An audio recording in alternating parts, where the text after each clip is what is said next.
Sup my dudes, Val here. You won't believe who I got off of the tickets from login this morning. I'm sure you can guess, and we're going to do a level 80 no dupe, dupeless showcase and review of VELDORA Tempest. Whenever I get dupes and I plug them in, I imagine we'll see if I get the actual level 100 to do a level 100 showcase.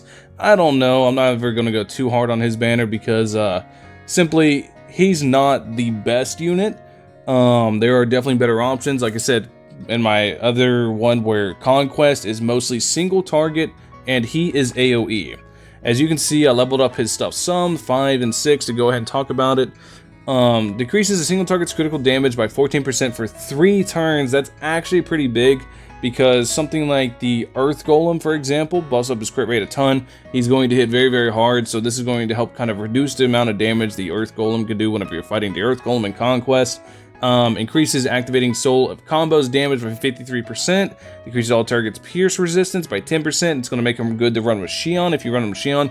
I've actually ran him, I tested him a little bit before I did this, before I gave him my Diablo's crazy strong gear. I wanted to make sure to give him a test to see exactly how big of a advantage the 53% is, and he was actually hitting similarly to the free-to-play Benimaru, who I now have completely maxed out on gear-wise, except for the ring, of course. But he was hitting very similarly to the free-to-play Benimaru on his ult. He was hitting about 9k, where Benimaru was hitting 10k. So I think there's definitely something there. I feel like it has a lot of potential. I'm going to try to max the skill out as time goes on. We're definitely going to try to max that skill to see if maybe it helps out. It should help out a lot with the cost too. It's a very expensive skill, but once you get it set up, it's pretty powerful.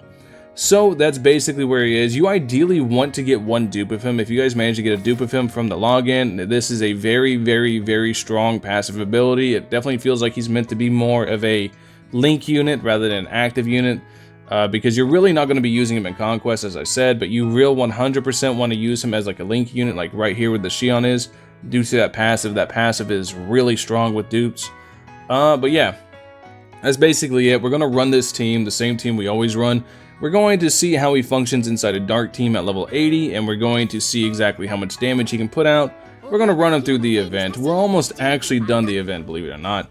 As you can see, I'm at 222, and it caps out at 300, so I don't know what I'm going to showcase units on whenever the event's done, but as of right now, this is exactly what we're using. So let's go ahead and move on out, and let's see what happens. Make sure you guys are checking out VELDORA's event every single day.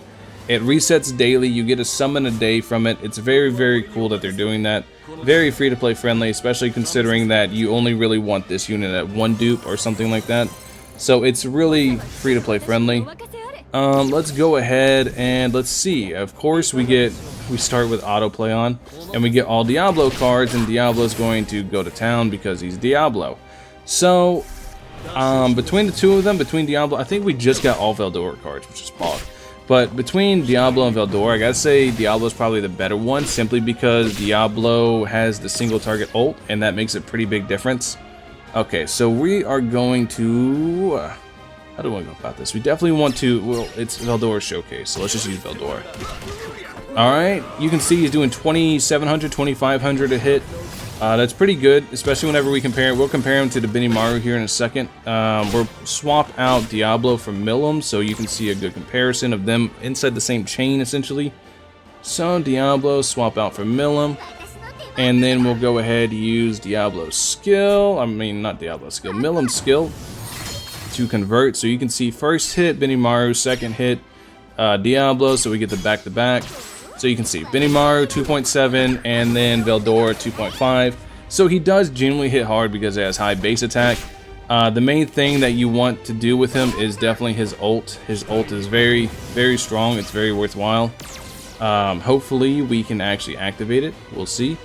Hopefully they don't all die before then. Yeah, let's put Diablo back out. Alright, let's see. Boop, boop, boop. We're super close. We actually should be able to activate it next turn, so we'll have to just take an L on a turn. Yeah, we'll just activate Xion's card, so we can take the L on the turn. Yeah. So we're going to activate this. We're going to kill Old Man before he kills one of us. We're going to use his card. and then Benimaru right after, and that gives us 69 exactly. Hey, let's go. 69 skill points, so now you'll get to see exactly what his ult does, or how much damage his ult does, and I don't think it'll one-shot him, but you gotta keep in mind it's AoE, so if you're hitting 3 targets, it's very valuable. It's gonna be good for clearing story mode on some of the harder content. So we're going to do this, decreases all targets pierce resistance, and then we're going to do his ult. We're going to let it rock because he has the coolest ult in the game. We're going to follow up with Diablo so you can see what Diablo's ult does. It increases Diablo's ult damage as well. Oh, this is going to be nasty. I have no idea how much damage Diablo's ult's going to do. We might need to make a new showcase for Diablo if that's the case. This ult is so cool. This is easily the coolest ult in the game. And watch how much damage it does. See, 9k, like I said, Benimaru hits somewhere around 10k. I don't know how much Diablo's going to do with this buff. I'm just going to skip. 19k with Diablo. Sheesh. That was even without Diablo's own buff. Could go even higher. Imagine if he crits. I might have to make a new Diablo showcase. But that's basically Veldora. I don't think he's the greatest because, like I said, in the current end game, you don't need the AoE. But if content comes where you need AoE clear, he's going to be a fantastic addition for your Dark team. But as of right now, I can't say that he is like a must pull, or if you're free to play, you should definitely pull him. If you're free to play, you should save your gems right now. I think he's a skip, solely on the fact that his ult is AoE and a lot of his damage is based off AoE. But him buffing up allies' ults, I didn't even know he did that. Him buffing up allies' ult damage helps a lot for Diablo for better nukes. I'll definitely try to do some conquest clears to see if he helps out a lot with that. I'm probably going to try to max him to see if I can. I'll dump about, I don't know. We'll do like 4k gems on Friday, see if I can get him level 100. If I can get him 6-star, then I'll make a showcase then. Other than that, thank you guys for watching as always. Let me know in the comment section below how you're feeling about Veldora now that he's been out for a while, now that you've had enough time to test him. Let me know what you guys are feeling. I'll catch you guys in the next one. Peace.